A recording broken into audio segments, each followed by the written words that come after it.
Halo, Assalamualaikum warahmatullahi wabarakatuh. Perkenalkan nama saya Hendriko Prasetyo dengan NIM 2003 10 2065 kelas manajemen 3C.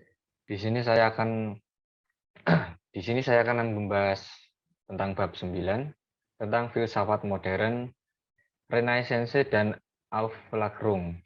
Pengertian Renaissance. Renaissance berasal dari bahasa Prancis berarti kelahiran kembali.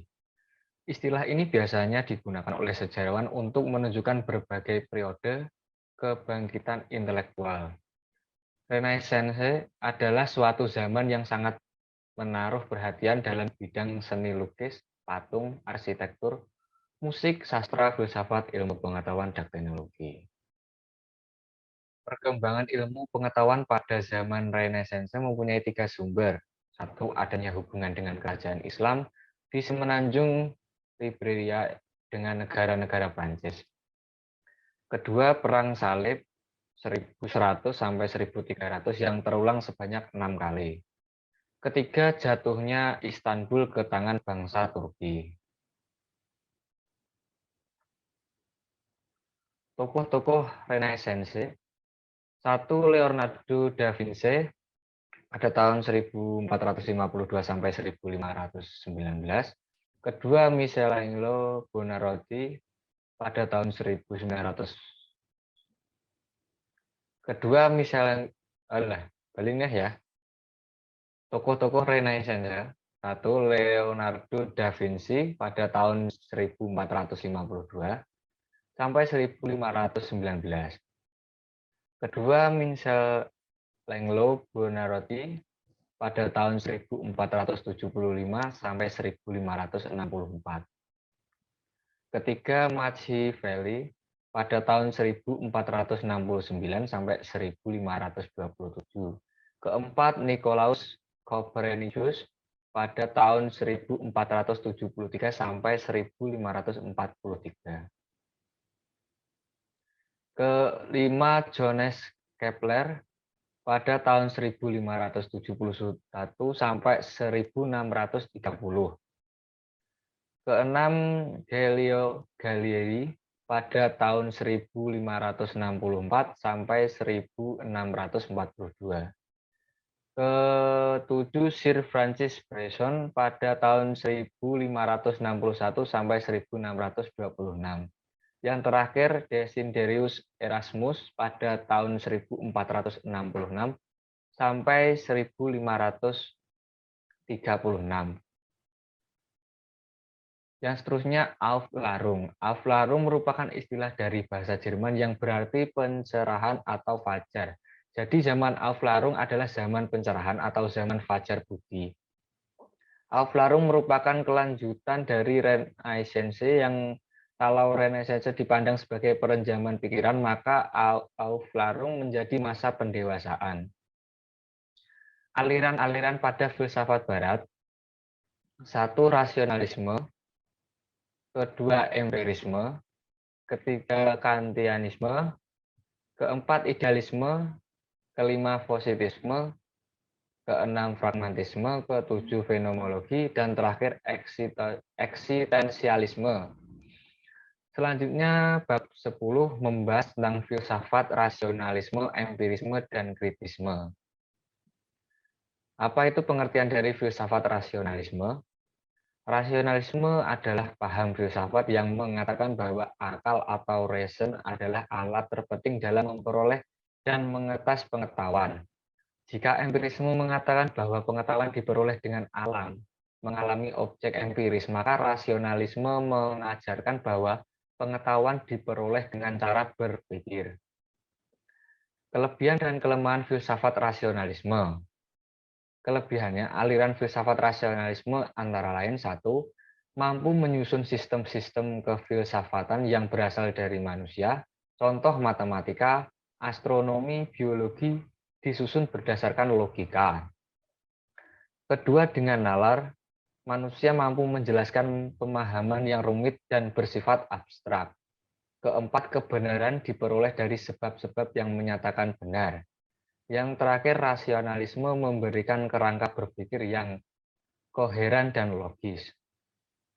Dan seterusnya kelemahan aliran filsafat rasionalisme antara lain satu, doktrin filsafat rasionalisme cenderung mementingkan subjek daripada objek, sehingga rasionalisme hanya berpikir yang keluar dari akal budinya saja, yang benar tanpa memperhatikan objek-objek rasional secara peka. Kedua, cara memahami objek di luar cangkupan rasionalitas, sehingga titik kelemahan tersebut mengundang kritikan tajam, sekaligus memulai permusuhan baru dengan sesama pemikir filsafat yang kurang setuju dengan sistem-sistem filosofis yang subjektif tersebut. Selanjutnya, tokoh-tokoh dari rasionalisme. Satu, René Descartes pada tahun 1960.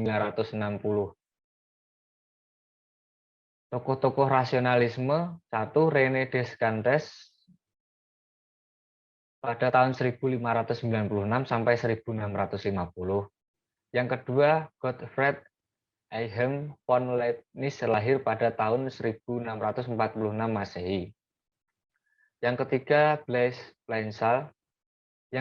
Blaise Pascal pada tahun 1623 sampai 1662 Masehi. Yang terakhir, Spinoza pada tahun 1632 sampai 1677 Masehi. Selanjutnya, pengertian dari filsafat empirisme.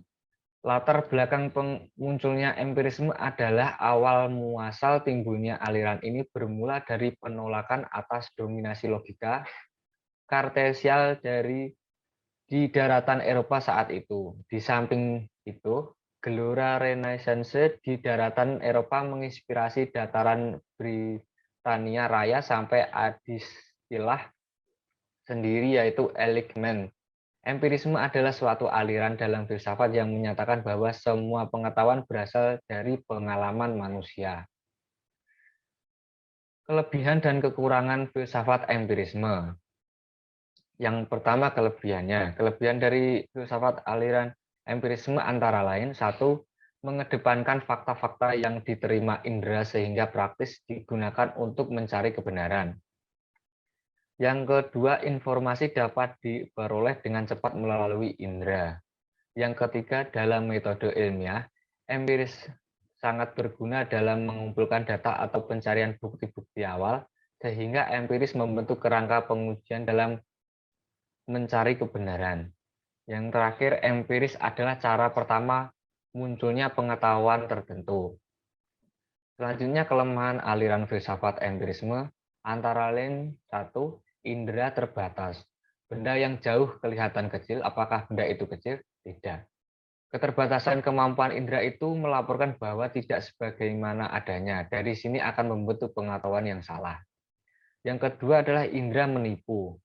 Pada orang sakit malaria, gula rasanya pahit, udara panas dirasakan dingin.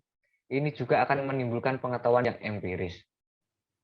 Yang ketiga, objek menipu, contohnya ilusi.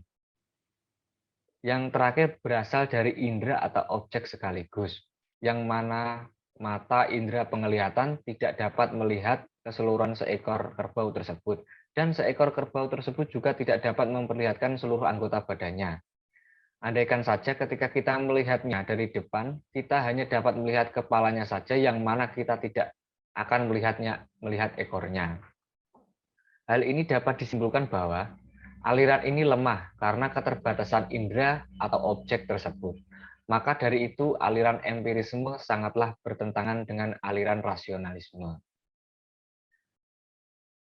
Di sini tokoh-tokoh filsafat empirisme antara lain satu, Francis Bacon pada tahun 1210 sampai 1292 Masehi. Yang kedua, Thomas Hobbes pada tahun 1588 sampai 1679 Masehi. Yang ketiga, John Locke pada tahun 1632 sampai 1704 Masehi. Yang keempat, David Hume pada 1711 sampai 1776 Masehi.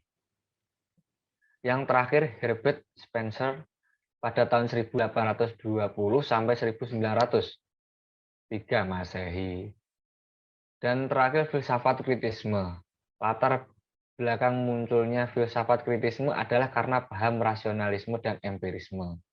Masing-masing sama bagusnya, tetapi karena adanya pertentangan di antara kedua paham tersebut, akhirnya Immanuel Kant mencoba untuk menjembatani dengan memadukan kedua unsur tersebut menjadi suatu paham kritisme, bernama kritisme. Kelebihan dan kelemahan filsafat kritisme. Kelebihan aliran filsafat kritisme antara lain satu, kritisme lahir dari paham empirisme dan rasionalisme sehingga kadar dari paham ini jauh lebih tinggi daripada kedua paham tersebut. Yang kedua, kritisme telah mampu mendorong lajunya kemajuan di sektor fisik dan teknologi.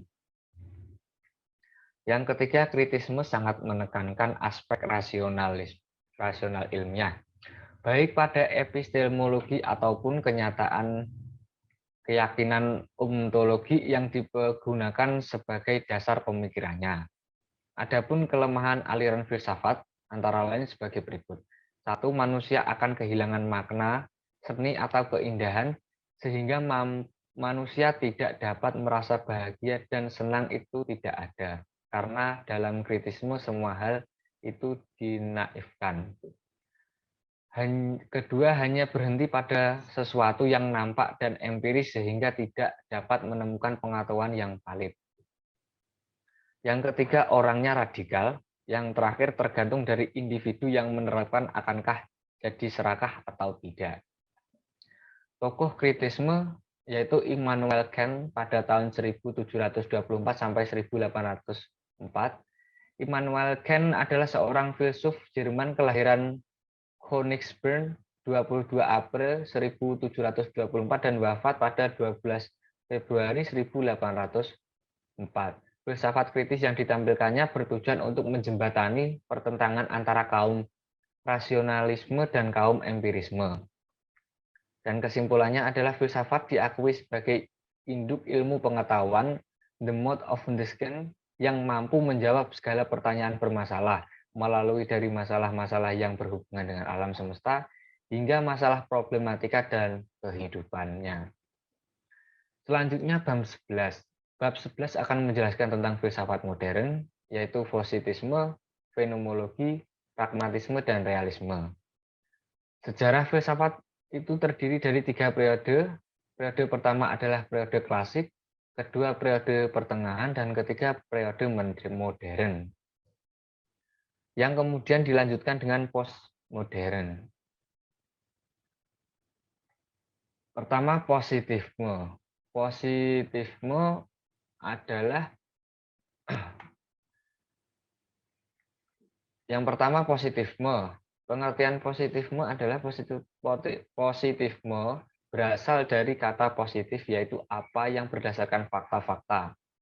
Menurut positifme, pengetahuan kita tidak pernah boleh melebihi fakta-fakta. Jadi positifme adalah suatu aliran filsafat yang menyatakan ilmu alam sebagai suatu sumber pengetahuan yang benar dan menolak aktivitas yang berkenaan dengan metafisik. Fenomenologi.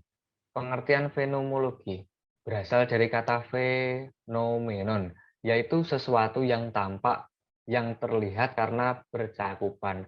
Jadi fenomena adalah aliran yang membicarakan fenomenon atau segala sesuatu yang menampakkan diri. Yang ketiga, pragmatisme. Pengertian pragmatisme adalah pragmatisme merupakan gerakan filsafat Amerika yang menjadi terkenal selama 1 abad terakhir. Ia adalah filsafat yang mencerminkan dengan kuat sifat-sifat kehidupan Amerika. Pragmatisme adalah aliran filsafat yang menekankan pengamatan penyelidikan dengan ekspresisme tidak ataupun tindak percobaan.